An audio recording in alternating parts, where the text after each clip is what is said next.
we're going to start with a very simple question. Okay. I'd just love to know your name and in your own description of yourself, what it is that you do. My full name is Genevieve Schatz. Great name. Thank you. I am a human woman, mother of 2 young children. Currently, the things that I'm doing include meditating, writing music, poetry, singing, giving clairvoyant readings as a psychic. An intuitive clairvoyant person. I also am studying child development. Oh my God, these are so many things. This is a big list. I'm also starring in a play that my mom just wrote that is getting a world premiere in Carpinteria. Oh, that's really cute. As Cinderella. Is it a very serious play or a lighthearted It's a comedy. play? It is a fairy tale play where all of the roles have become self-aware from going to therapy. Like the Big Bad Wolf, Little Red.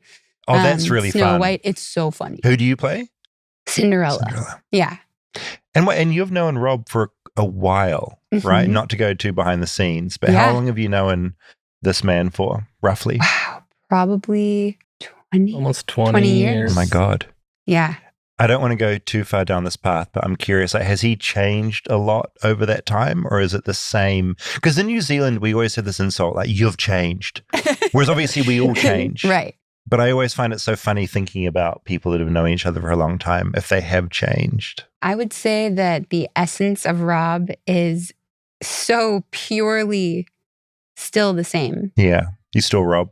Yeah. It's just like, Rob, you've changed in the sense that you've expanded your capacity to offer your resources and help.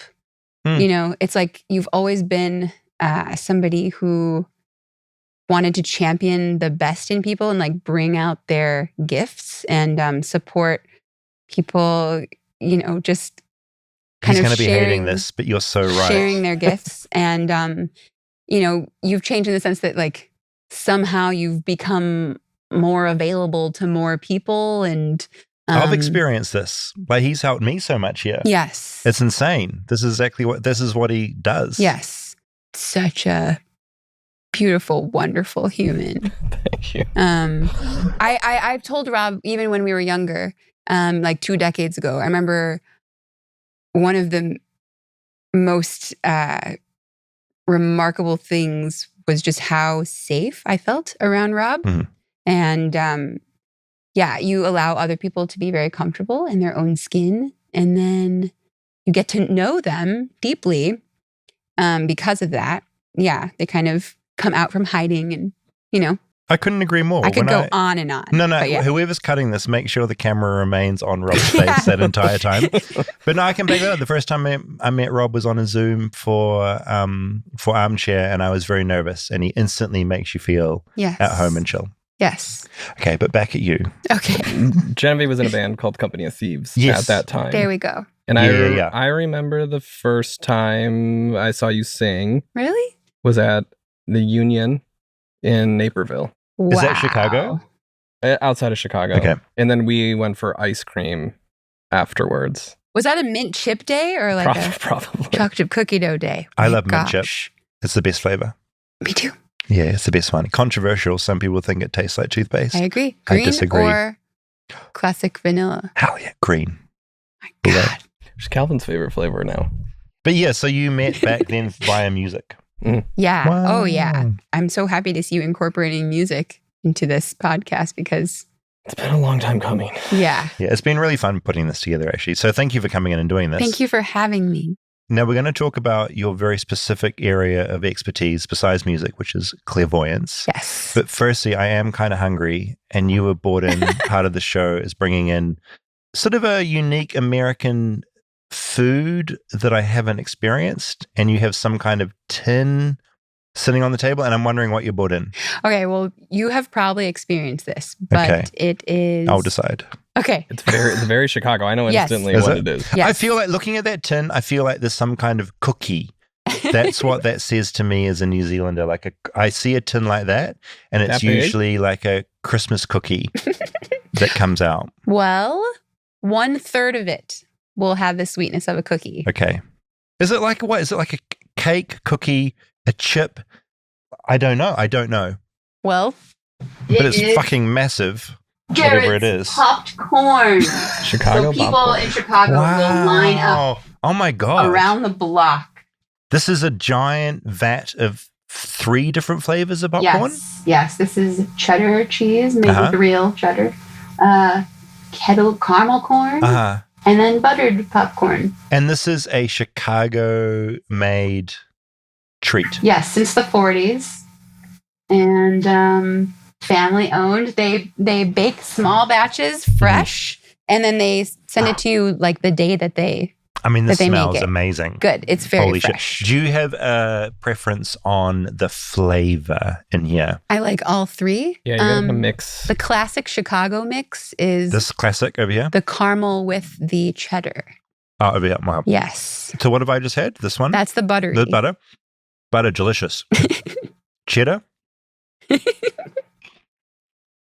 Yeah, good. Right? Really good. Really Have you good. had cheddar popcorn? Never in my life. It's the first. Is that a Chicago thing, or just this is Chicago's version of a cheddar corn? The Chicago thing is the cheddar with the caramel. That's like- And I was thinking, a uniquely American snack. Like, obviously, corn has long-standing roots, indigenous in the Americas, Central right. and South America. Yeah. But in the US, it is the number 1 most popular snack. In Illinois, it is the official snack, Oh, really? Which I didn't is- know yeah. that. the state that we grew up in. Because I purely associate popcorn with the movies. Like, that's what Right. it means in New Zealand. All it is movies, which I still have. Obviously, it's still a thing here, but it extends beyond that in the US. Yes, they use it for decorative purposes. So say again, decorative? Yeah, like Christmas. the natives. All you right. know, all kinds of stuff. It's sewn into headdresses. Mm-hmm. Holy shit, that sweet guy, that caramel, It's so good, You never had right? caramel popcorn? not caramel popcorn this good. John, a little But bit? yeah, I was thinking about how in modern day US, popcorn is always just like, entertain me. Yeah. Oh, haha, I'm going to sit back and like observe. I'm going to be passively observing this thing while I'm just crunching away. Yeah. So it seemed like a fun one to bring in.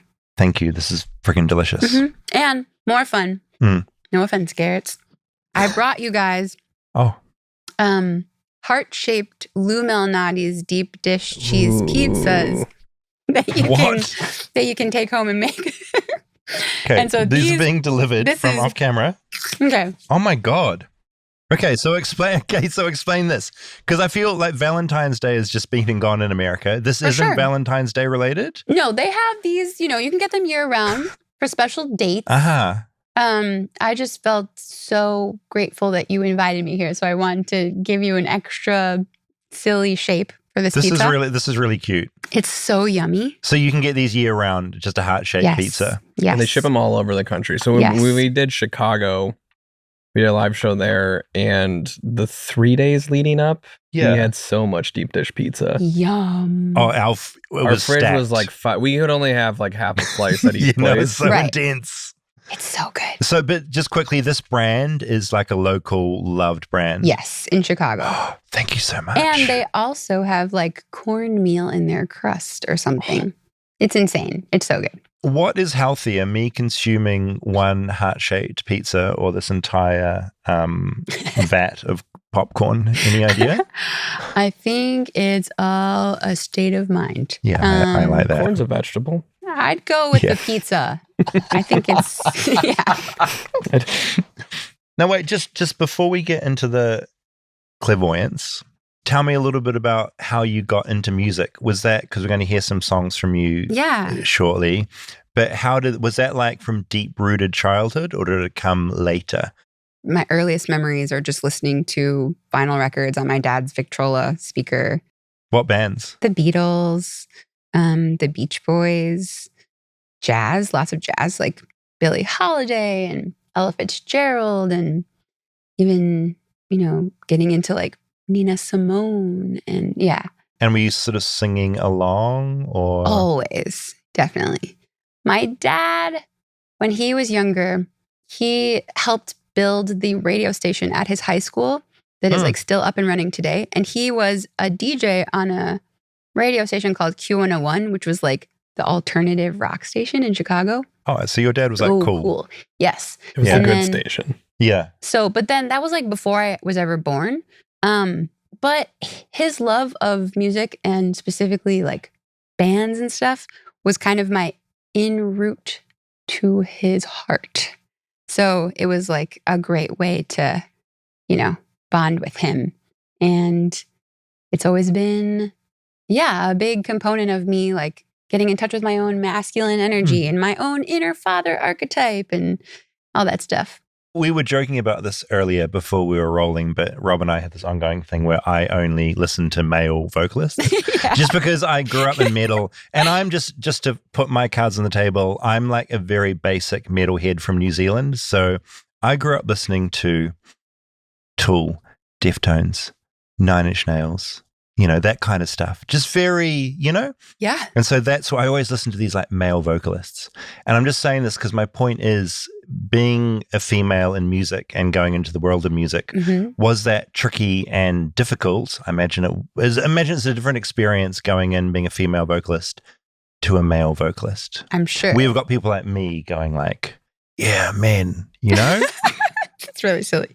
I mean, of course, everyone's experience is totally different, but I did often find that, going into a venue with my punk rock bands, they would say like, okay, everyone, here's your passes. And like, are you the merch girl? Oh my God. And I would be like, I'm the lead singer. Thank you very much. Yeah. People always deflecting to the males around you. Yes. Yeah. Well, you always had a real rock and roll band Definitely. with you too. Yeah. Which even broke like the conventions even more. That's true. And people would have a hard time kind of knowing how to actually just receive what was happening. Like they would often be like, there's a couple of females I can think of to compare her to. And they would just drop like, the number one, ones that were playing on the radio at the time. And I'd always think like, I don't sound like them. Yeah. They're wonderful. I'm not, but but that's not me. Yeah. Did you enjoy pushing through that, or was it a pain in the ass? I think I hurt myself physically to try to push through that, actually. Yeah, I think I tried to sing harder and longer and louder. And I think I was afraid to actually be vulnerable enough to show my gentle vibration. But I will say, her on stage was so captivating. Yeah. Like, you would control the entire room when you were up there singing. It was a special thing to see. Yeah, I've seen videos like on YouTube. I haven't seen you perform live before, but yeah, I completely see that. Yeah, no, it was a wonderful experience. And I think it was the only way that it could have gone. It was amazing to grow up in Chicago and to have a rock band and to play those venues and to also ride the wave and get out of the city, for being on tour and just going around and sharing music and having that be a way to have a conversation with someone or break the ice with someone. And totally. Did you make it to down under to New Zealand and Australia? Not yet. Okay, it's still going to happen. That would be awesome. We'll sort it out. That'd be so fun. There's no natural pivot into this, but obviously in every episode we do of Nest Sessions, like to talk to an amazing American musician about something specific they know that's not music related at all. And I understand clairvoyance. I can't even say the word. Is something that you specialize in. Yeah. Something that I know very little about. I feel like the closest I have very early on in Flightless Bird, I went to a town in Florida that was just built of spiritualists. Okay. And they dealt with communicating with people that had passed on. That was the whole thing. So was that with the devil chair? They had the devil chair in that particular. There was a particular landmark that we couldn't talk about in that episode, or they'd run me out of town. But that's a side dish. Yeah, now we can say it though. Now we can say it. So what is this devil chair? It's a chair in a graveyard. It's a chair in a graveyard. It's very spiritually charged and part of the agreement of me interviewing spiritualists in that town was that I couldn't mention the Devil's Chair. We had to bleep it. We had to bleep it out. So interesting. Yeah, and let's not bring up the shadow aspect. It was actually of a this. really intense episode because I had to sign like a document saying I wouldn't talk about certain things. And that town was pretty. I remember it was like everyone would drop their cats there to abandon them, and all the spiritualists would adopt these cats and look after them, which was baller. They had a lot of vultures because their local tip just had a lot of vultures. And it was a town full of spiritualists. So I walked into this tiny town, spiritualists, vultures, and a fuck ton of cats. And it was a wild vibe. Very long-winded way of just saying, like, that's the last time I thought about people communicating with, like, something that's not in front of us. And that's the end of my very long-winded segue. I like to finding out about, I want to know how you got into this and what it means. Okay. I have a way of connecting it to the music. Writing songs, I always used visions that I had, whether it was from meditations or dreams or just emotions that I was trying to work through. And I would sort of see a picture. I didn't know that it was called clairvoyance. It was just a thing that I had access to. And it wasn't until I went on tour with my band all over the US that I really had it like blown back open from childhood, because it was always something when I was a kid that I had. But I thought that everyone navigated reality that way. And I didn't realize that that was like not something where, you know, you can say, picture an apple and, you know, everyone you think can picture an apple of some kind and they could describe it. Some people like their mouths will start salivating, but some people just can't picture an apple. No, and you think that your experience is the same as everyone else's. Totally. It's like some people don't have an internal voice. Yes. Other people do.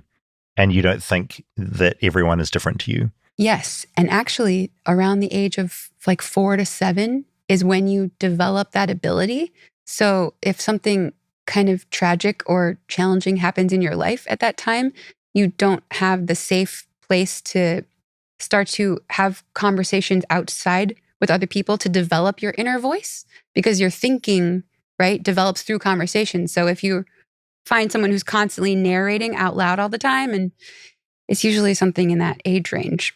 So when you were a kid, how did it show up that you were experiencing something that other kids weren't? Like when you look back in hindsight? It came from my parents getting divorced and just spending time with them in intimate settings where they were saying things, but I was able to sense, like feel emotionally other things that they weren't saying, and then getting images of things that they were handling in their space and just trying to kind of sort through what was what. It was like, oh, they're not really sharing the full story. Didn't know why. Of course, it wasn't appropriate, but I was able to see and feel other things. So it was like this kind of like, you know, gift that came out of all of that tension. Wait, so wind it straight back then for people like me that are completely ignorant to this. What clairvoyance, is it looking into someone else's mind, or is it looking into the mind of people that have like passed on? Like I don't understand. Oh, wow. Okay. Like what it is. Like I don't get it. So clairvoyance just means clear seeing. Ah. So in the realm of psychic stuff, there's all different kinds of gifts. There's like, you know, clair smelling, clairvoyance, clairaudience, where you can hear things, clairsentience, clair feeling. It's just intuition. Yeah, gotcha. And so it's clairvoyance is really about the third eye. So it's the 6th chakra in the center of your head, the pineal gland. And it's the part of you that can see vision, that has an inner vision. So reading minds, different thing. Mediumship, reading those who have crossed over into another realm or those who have died or passed on, another thing. Okay, ignore my whole spiritualist rant. Great. I know, from I love 10 it. minutes ago. I love it. Okay, yeah. So when I went on tour with the band, I was meeting people from all over the country. And because I was sharing music, they felt compelled to come up to me and share their life stories, or maybe like the very acute challenge that they were in at the time, or something that like helped them transform. And I was like getting inundated with people's stuff. And I did not have my clairvoyance turned on, which is my vision. I actually was like in my super empathy mode as an empath. And so I was getting sick all the time. Like on the road, we were just traveling, every night, going to a different Exhausted. city. I was exhausted. Yeah. I was emotionally absorbing all of these people's stuff. I was getting bronchitis, which is linked to the lungs, which is about grief. So I was like kind of holding onto grief for other people and then moving to the next city and bringing more and more and more. And I would get this like chronic bronchitis. And I was like, miserable thing to have while you're trying to perform. Yeah, it was horrible. And I sang through bronchitis many times. Pot? Yes. Doing the neti pot, breathing in vapor, like nebulizer. But so there was a point in 2012 when I was like kind of on the edge of the band we were on a hiatus. We were taking a break. And I'm just going to tell you how I really got into this. Yeah, is that cool? Please, no. This is really bizarre. Okay, so Chris and I were at a park in Chicago and we were just, taking a walk and we were leaning against this chain link fence and just sort of like having a conversation, but not looking at each other. We were looking at the people in the park. And all across the field, there was this man with his little puppy that he was trying to train. And he was getting so frustrated with this sweet, innocent little puppy. And he started yelling at him and he was just freaking out. And I was just gently holding onto the chain link fence. And I felt myself, like me as a being, my spirit, kind of leave my body. So my body was holding onto the fence, talking to Chris. And I felt myself rushing forward, running through the field to get up to the puppy and like just gently just like you're okay. Yeah, pet his ear. You're not in trouble. Such a good job. I know you're trying to listen. I know it's hard.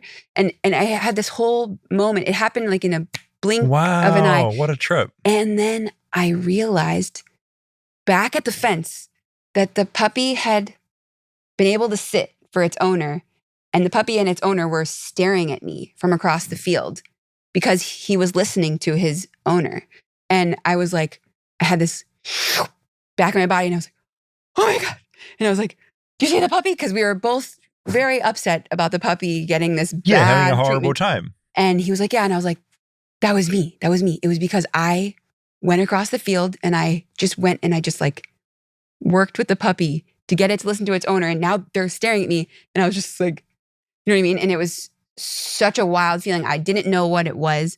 I felt ungrounded. I was jittery and shaky. I was excited. And I also felt like, like what the hell just happened? What the heck is going on? And at that exact moment, an old friend of mine was walking down the street and she's like, hey, it's so good to see you guys. And how's it going? What's going on? And I just blurted it out. I was like, hi, it's good to see you. This is so weird. We were standing here and I saw that, I went across the field and I came back, do I sound crazy?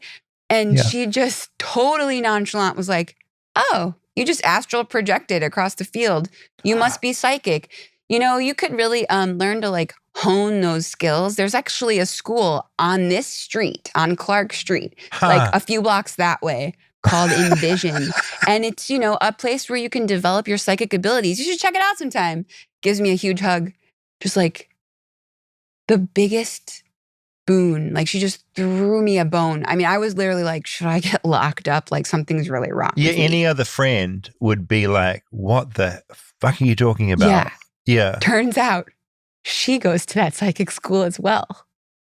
She knows about it because she goes there. Holy shit. Hadn't seen her in years. So this was like a fork in the road. Yes. Almost. Like this was like a new thing. This was an awakening. And how far into your music career was this? You were like touring all over the place. Yeah. Doing that life. And then this thing arrives. Yeah. It was like 6 years into, playing live shows and touring. And so you enrolled in the school? I did. It was a building on Clark Street it was on the 3rd floor. It was a walk up. And my gosh, it was like Hogwarts. Like you got in and there were like 10 teachers that were all very distinct and very beautiful and strange and alluring and kind of scary. Yeah, in a crowd, you'd be like, okay, what's going on with that person? And they all had different specialties. There was like intuition, which is just knowing. And there was, classes on being an empath, which is just clear feeling where like, you walk into a room and your stomach feels strange and you're like, something's off. Someone's like in an argument. There was clairvoyance where you learn how to convert the feeling into images. So like a way of describing energy in a symbolic image or a color or a vibration. And there was like learning how to, like talk to your pet, like telepathy. It was so amazing. And yeah, I went and I took just like a psychic meditation class, just like the first class to learn how to sit in a room full of people with your eyes closed. That was such a big deal for me. I was like, oh my God, I've never felt safe enough to sit in a room of strangers and close my eyes. Like, it's a weird thing to do. What the heck is going to happen? Yeah, somebody's going to attack me or something. It's not something you do on tour. Definitely not. And just learned how to essentially say hello to myself. Like you say hello to your body from you, the infinite, eternal being, which is spirit. And then you say from your body, like, hello, spirit. And then you do like a scan of your body to kind of get a what's what, and maybe notice where there's tension or where you need to breathe into. And then from there, you can learn how to like, through these visualizations, like how to get grounded, which means like how to connect to the center of the earth and find the support underneath you that like helps you feel like you can belong and be safely embodied. And then how to run earth energy and how to run cosmic energy from the stars. It sounds really good and positive. It's so fun. It's so like positive. Big. It's so big. I'm the most cynical person on earth. That's fine. And a big struggle I have if I walk into any situation is I go into like, it makes me have a lot less fun in life than I should because I get so cynical about everything. When you walked into that school and you saw all these like different, like vibrant, unique people, was there any part of you that's like, what is this? Or did it all just kind of like make sense? I felt intimidated at first and a little bit skeptical. Like, what is this about? Are they trying to get my money? Yeah, is this like a con of some kind or something? And even that was kind of exciting to consider. Like, well, heck, they're pulling it off if that's what this is. But I think something that was really comforting was just seeing so many different kinds of people. Different shapes of people, different ages of people, different colors of people. And yeah, it was like, oh, wow, everyone here is trying to sincerely connect with each other and with themselves, with their soul. I know, and you could argue, all the things about how all those. Yeah. But like sitting and having like real intimate interactions with people that brought out their unique life force energy. And everyone has different stories and different strengths and different weaknesses. And just learning how to say hello to those aspects of everyone. You talked about that experience in the park where like you were like thrust out of your body and you were like somewhere else. Could you hone that in different ways? Like what have you learned since honing in on this shit? And like what can you do? Like how has that changed you? Oh, wow. Over the years, I took many, many classes from that school and from other schools, even online. Because how long ago was this? That was in 2012. Okay, yeah. Cool. So what, we're in 2026? Is it like 14 years? Okay, yeah, amazing. So I learned how to read life force energy, which means like I'll close my eyes and I'll kind of ground my body to the center of the earth for support. And I connect up to, the divine source, God, a higher power, because that's my own trip. And I will tune each of my chakras to a certain opening, like a certain percentage, so that I don't take in too much. I can kind of just like tune down my lower chakras. It's a really interesting process. You don't want to be like back when you're on tour absorbing like too much shit. Definitely not. So like all those lower body ones, they go down, Even my heart kind of goes down because I don't want to be in like a great big like loving affinity. I want to just kind of be more neutral in the center of my head. And I'll like open up my fifth so that I can communicate. And I'll open up my sixth 100%. And sometimes I'll open up my crown a ton too. This like connection to my higher self. But basically I learned about the chakra system, which are these energy centers in your body that receive and direct energy. So they also perceive it. And for many, many years, just practiced essentially, taking in information through different energy centers and figuring out like what was my shit, like what was I projecting and what was actually coming from this other being's life and space, so that you can get all of your own stuff out of the way, because that's really, it gets messy. I mean, our own shit is everywhere. Yeah. I think this would be quite good for me. I think I'm just consumed with my own shit everywhere. It's busy and horrible. If you could tap out of that for a bit, brilliant. Yeah, it can be really helpful to also recognize the matches that you have with other people. And, sometimes it can be argued that what is able to be seen is just brought up in the moment between those two people because it benefits both. Kind of like a tarot reading when it's like the card that's being pulled is for both to see. Yeah. Right? Yeah. Or the opposite, when there's relationships that are more toxic and probably not helpful energy. Right. And then you learn how to protect your energy. So you learn how to, even like just through using a symbol, like you could use a symbol of like a golden bubble or a rose, or I like to use a rose a lot because in the school that I went to, we talked about how the rose is sort of, the flower with the highest vibration. It's very similar to a human being. It's very delicate, much more delicate even. How has that affected your music? Because I feel like, I have no musical ability, but I feel like musicians... You don't know that yet. Thank you. I appreciate that. You're going to start drum lessons. I'm going to start drum lessons tomorrow. But no, I look at musicians like you and I think you're tapped into like some other realm that I don't understand. Has this changed your music and the way you perceive music? Or are they separate things? Yeah. It allows me to listen in a much more discerning way. Because I can understand now why something might appeal to me based on where it lights me up in my energy system. So I'll be like, oh, I love this song or this music because, my heart is wide open and I feel affinity for it and it helps validate my identity, or I'll be like, oh, wow, this song, I'm like jamming to this, my second chakra, which is all like emotion, sensuality, sexuality. Like my body is locked into this. It's more biological than it is about, something else. Or especially writing lyrics, I would say. It helps because I think my lyrics have become less poetic and mysterious and more kind of like a conversation that you would have with a good friend, but then like put it to a melody. Yeah. For better or for worse, we don't know. But yeah, I think I used to be really afraid to be seen in my lyrics.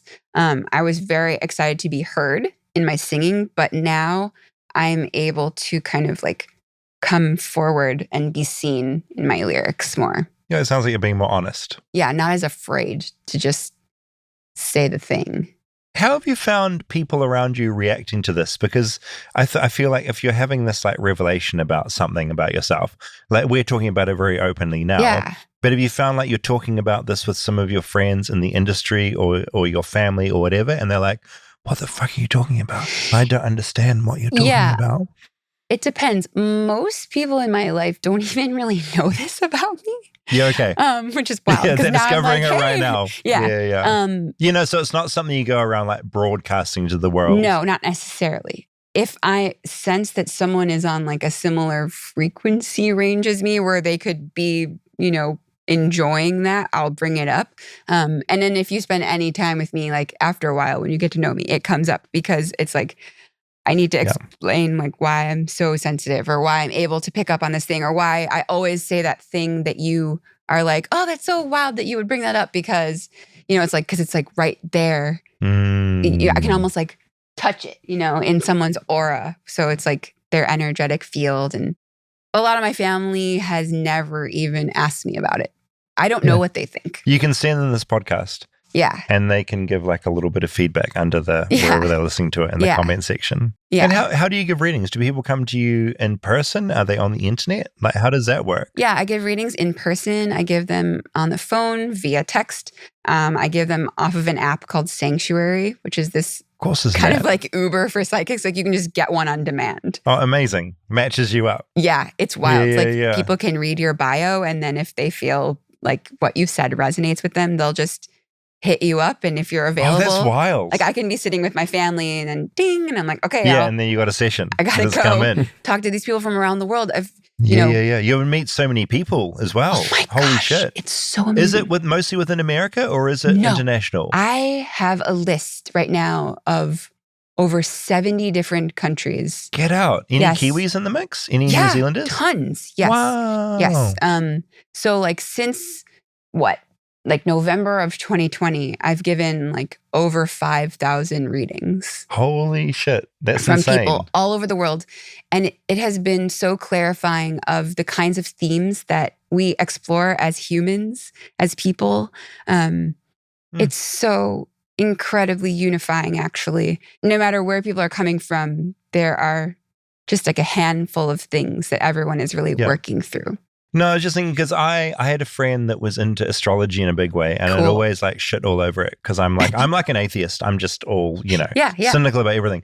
But she explained to me that like you can be as cynical as you want, but like what it gives you is this shared language to talk about feelings and reality and what's going on because you've got these like symbols and ideas. Yes. And I kind of got that, and it sounds like I can this is a similar thing where like it gives you like a way to speak about universal things that we're all trying to figure out. Yeah, like big universal things that for each individual person come up in different symbolic images or colors or patterns that, you can, link up with, sync up with. It's beautiful. It's really nerdy. As I'm saying things out loud, I'm like, this is really... No, nerdy is good. It's weird how it's more mainstream than ever, and yet it's also still kind of taboo. Yeah. People think, oh, you're reading my mind. It's like, no. That would be so unethical to do that. I mean, I'm glad you're not reading my... I think it's good. I feel uncomfortable. It's like private in here. Yeah. And I think that's why I probably don't bring it up very much is because I don't want people to... I notice sometimes people will shift and they'll start feeling like I know things about them that they don't want anyone to know. And I'm like, I am not interested in that. If we sit down together and we have an agreement where we are, there's consent and I'm able to like feel safe enough to like tune myself up and sit down and like start to read each layer of your aura, as you're open to sharing it, that's one thing. But I would never just like, What does that look like? An in-person one? Well, it looks like it's different for everyone, but it's like you and I sit down and it'd be fun to make tea or some kind of warm beverage just because, I don't know, you feel cozy. And then I would sit across from the person. We would both put our feet on the floor just to have the connection of the earth underneath us. And the readee, the person getting read, would keep their eyes open. And I, the reader, would close my eyes. And then I would ground myself to the center of the earth. And I would clear my space. I would connect us with a clear line of energy for our communication's sake. And then for me, I like to connect us both up to, our higher selves, let's say, and I'll ask for permission for a blessing for this reading for the highest good to come forth. And then basically, like, let's say I was doing an aura reading. So I would close my eyes and then I would start at the first layer of your aura, which basically means like the first chakra, which is the root chakra, energy center. It projects like a movie projector. We know about Rob's history as a projectionist. I've heard about it a lot. So cool. I know. Yes. So like the first layer of your aura, it corresponds with your first chakra. So it projects a layer out in front of you and around your whole body, like in an egg shape, right? And so that deals with your safety, security, and survival space. So it's interesting because what we keep closest to us is our safety, security, and survival, right? So I would read symbolic images in that layer and like colors and like what you're handling in the moment, in real time, in present time. And then I would close up that picture. And then we would go to the second chakra, which is your lower belly, like underneath your belly button, the energy center that deals with emotions, sensuality, sexuality, relationships, creativity. So that's a little bit further out from the first layer, right? Then the third layer is your solar plexus. So that's your willpower, your goals, ambitions, your ability to take action and transform. And that's a little bit further out. Your status. Then your fourth layer of your aura is your heart. So this is like love, affinity for yourself and others, your identity space. Are these getting more intense as you're going up? I don't know. You tell me. Okay, I feel like that a little bit. Fifth layer, your throat. So this is your communication space. This is your intuition, communication, your energy with words. Then your sixth layer, which is the center of your head, your third eye. That's your inner vision, your ability to see energy, the center of your head, and neutrality. Neutrality is huge. And then the top one in your body's aura, seventh layer. This is the only chakra that actually points upward. All the other ones are forward. This one connects you to your higher self, all that is divine, your knowing. You could say God, source. And that one, like big trajectory as a being, not necessarily this lifetime, multiple ginormous moves. Yeah, it feels big. Yeah. And so it's interesting that when we meet people, the one that hits first is actually that one. It's the seventh layer, the one that is your higher self. So that's why first impressions are really interesting, because it's like you kind of get a vibe of that being's essence. Yeah, straight away. Right? Yeah. Not their safety, security, Bible, not their money, their that home, comes later. their shelter, their, but like that bigger picture. So an aura reading is you read in real time what they're handling in each layer. But then some people like to just have a grab bag reading, and they come in and they have questions, they want answers, they want to ask whatever they want to ask. They're dealing with problems that they want. Problems, yeah. It's almost like someone going into out. therapy for the first time. Fix me in an hour. Yeah. Is my so-and-so cheating on me? And blah, blah, blah. And you're like, whoa, that is so invasive. Like, hello, You're not here for that. I have a side question, and you don't have to answer this because maybe I don't know how this sits in with what you do. In LA, you can get, I've been to like some parties and you get like a photo taken and you get like colors. Yes. An aura. It's like an aura. Yes. Is that some bullshit or is that real? Aura photography. Yeah, because I don't know. I genuinely don't know whether that's like a scam or it's some of it is and some of it isn't. It's a cool photo. Yeah, they look cool. And I like talking cool to people about it because, again, it's that thing of opening up a conversation because you've got the shared thing. Yeah. So the whole concept is that you put your hands on these metal plates. It's fun to do. Pick up on your electromagnetic field. So each color has a different frequency range. So depending on where you're vibing, they would show up, right? Because it takes that information and then it translates it into a visual image. I would say it's very similar to getting a clairvoyant reading because, it's almost like I would pick up on something and then I could say, for example, like, let's say I was reading your heart and I was like, oh, it's coming up as a light spring green. I'm seeing a ton of creativity and curiosity and blah, blah. It's like somebody else who's a different camera might see that like a light green means something different to them. Maybe they associate it with something else. Or maybe somebody else would see like a totally different color, pink. But to them, it means the same thing as my light green. You know what I mean? Anyway, Totally. But I think that, is it real? Why not? Yeah. Who are we it's just to say? information in a medium that is totally color. It's a cool fucking photo. It's so That's cool. what I know. I have I've got gotten mine. so many over Have you the got one of years. those done? No. They're freaking rad. I've seen them. I highly recommend them. Yeah, it's a they're fun cool. way, especially if you get multiple ones in different times of your life. It's a cool way to check in on what your energy was looking like at that moment. Like during, my gosh, the beginning of the last Trump I was in America when that happened. I was here randomly in 2016. I was at a Hillary victory party at a pub, and then where? And then it took in a turn. LA. Oh, in LA. Yeah, with some New Zealanders, and then it turned. Wow. We're It shook. turned. I was in New York, like a mile from each of their headquarters. Oh my Wow. God. Like, because the swing was crazy. It was like a roller coaster. I remember my friends and we were getting like nauseous, crying, laughing out of fear, Yeah. nauseous, crying. It was like this No, cycle. it was, because it was like a sort of a Yeah. joke. So what I want to say was, normally my aura photography has lots of bright colors, like rainbow even, and like yellows and pinks. And then I got one right after that, like within like 2 weeks. And it was Black. exclusively black and a dark indigo blue, like dark Yeah. blue. Yeah. And I was so morose, just so disappointed and horrified. And you could see it. Yep. And I've never had one since that looks like that.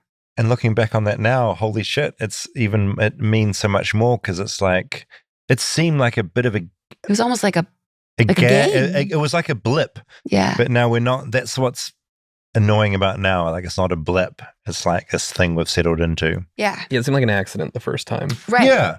Yeah. It Or a was. mistake of some Yeah, sort. that was Facebook suddenly doing all that shit, and it's like, we can correct This this. is a perfect storm. That's not Yeah. who we are. Yeah. Right. But then it went.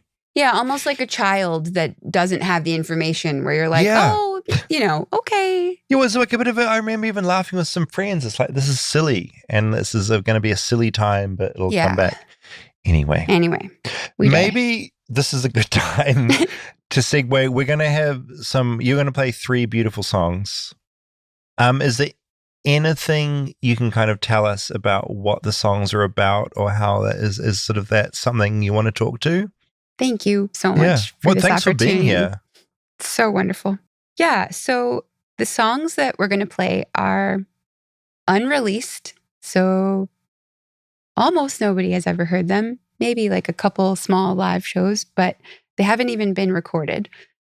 So one is called Butterfly, and it is about transformation. It's about getting in touch with the part of us that feels like a young, innocent inner child that is maybe afraid to fully let go, to become more than what you could even imagine you could be. And another one is called Super Ultraviolet Love. And that one is just about connecting with your eternal essence and remembering, where you come from, what you're made of, and to kind of not be afraid to own that amount of love and light that is so medicinal almost. And then there's one called Shine Bright, Be a Light to the World. And that is a song, I guess they're all very similar. Listen, I'm a mother of 2 young children right now. You can tell in your music. I know. I'm like breastfeeding my youngest baby right now, and you can tell in my music. Also, thank you for coming in whilst you are raising some tiny children. It's very generous of you. Yeah, they're in the car. Yeah, they're in the car. They'll be fine. No. The AC's on. No. So that one, similar. It's just about...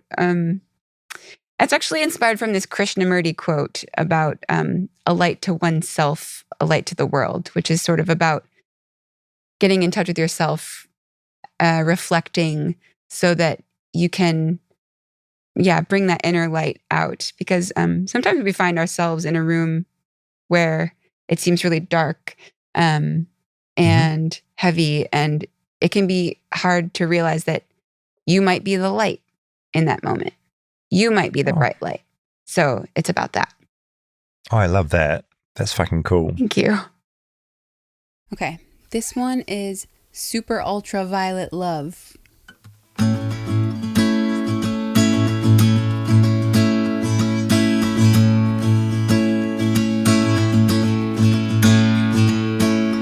Come away with me to the moment right before you were born.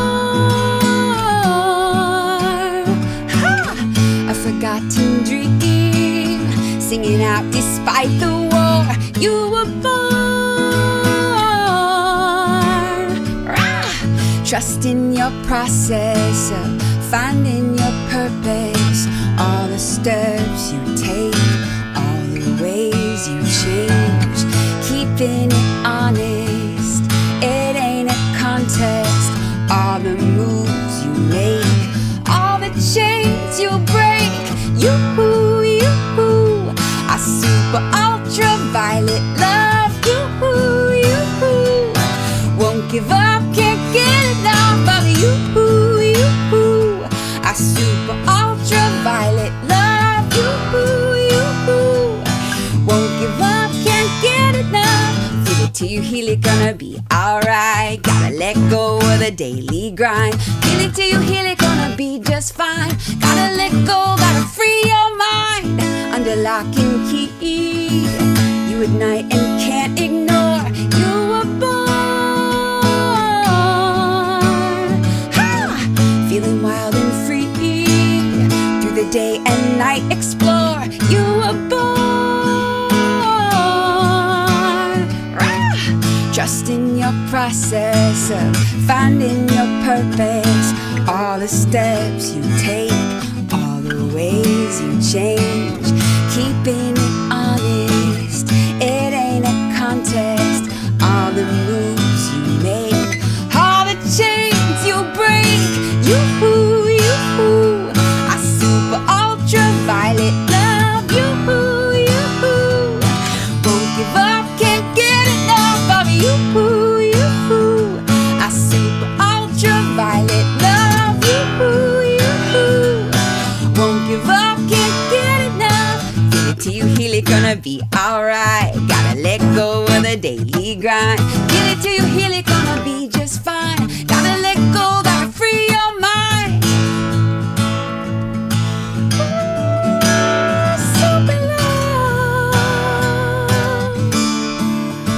Ooh, super love.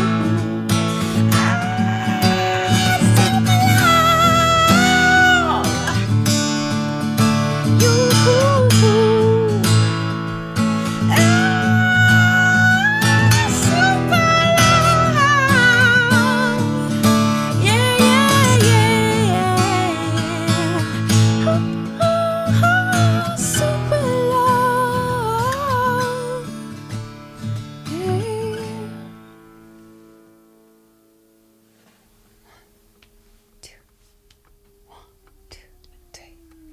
Sometimes I hold the pain inside when life is feeling dark and quiet.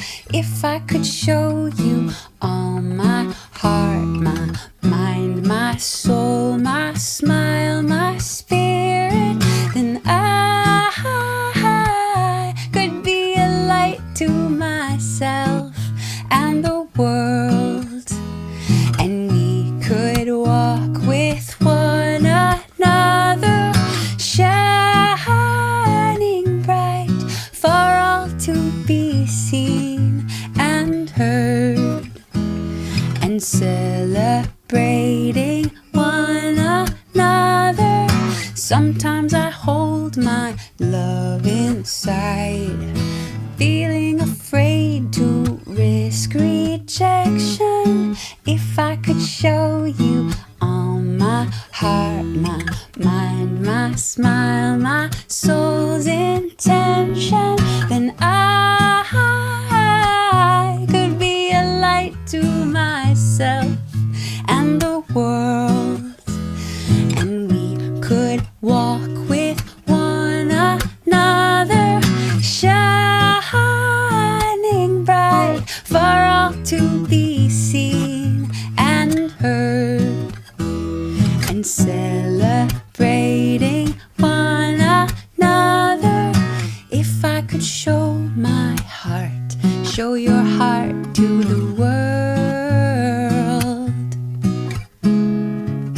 If I could speak my mind, speak your mind to the world.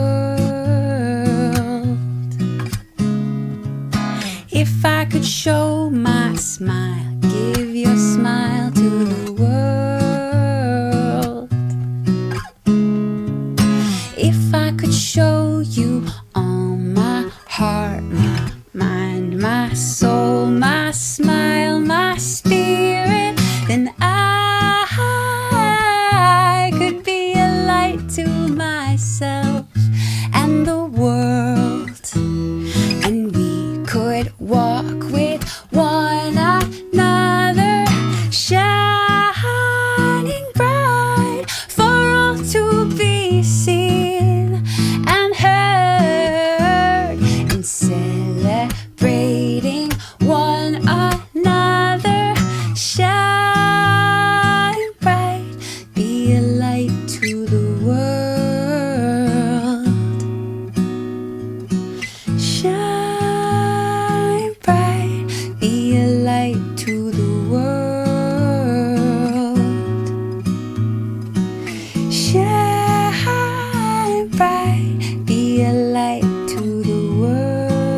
best so I can keep dreaming,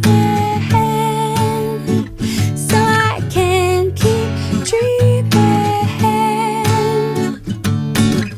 I like to say it's all pretend. I like to think it's not the end, so I can keep dreaming, so I can keep dreaming that one day I'll be a butterfly. I dance across the sky. I waiting for a miracle. Up the vibes, flow like water, seem to pass that time. One day I'll be a butterfly. I dance across the sky. When I feel invisible, close my eyes, spread my wings, and I will fly so high. One day I'll be a butterfly.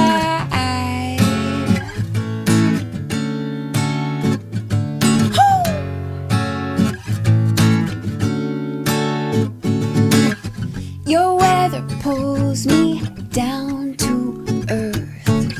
Your sunny face takes all my hurt, so I can keep dreaming, so I can keep dreaming. They're throwing stones around the world. They're keeping me a little girl, so I can keep dreaming, so I can keep dreaming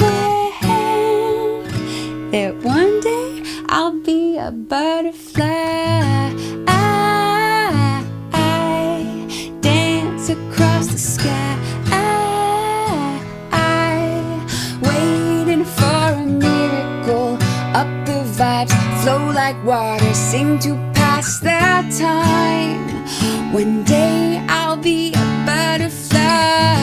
I dance across the sky. When I feel invisible, close my eyes, spread my wings, and I will fly so high. One day I'll be a butterfly. It's just me changing. Oh yeah, it's alright. It's just me changing. No need for a fight. It's just me changing. Gonna be alright.